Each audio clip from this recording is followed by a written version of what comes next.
এমন সাহেব প্রায় 14-15 বছর এখানে মুসলিম শরীফে ওস্তাদ ছিলেন, মহাদ্দেশ ছিলেন।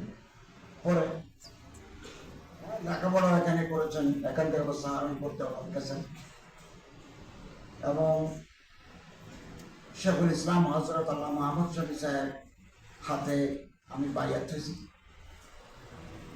এবং আল্লামা জুনায়েদ বাবুনগরী সাহেবের দোয়া পেয়েছি। তিনি আশা করেছিলেন আল্লামা জুনায়েদ বাবুনগরী রহমতুল্লাহ আলাইহি, আমি কলেজে 26 বছর শিক্ষকতা করেছি চট্টগ্রামে, এরপরে আন্তর্জাতিক ইসলামিক বিশ্ববিদ্যালয়ে 2 বছর শিক্ষকতা করেছি। তো ওনার একটা আরজু ছিল আমি যেন জীবনের একটা পর্যায়ে একটা হাদিসের দরস দিই।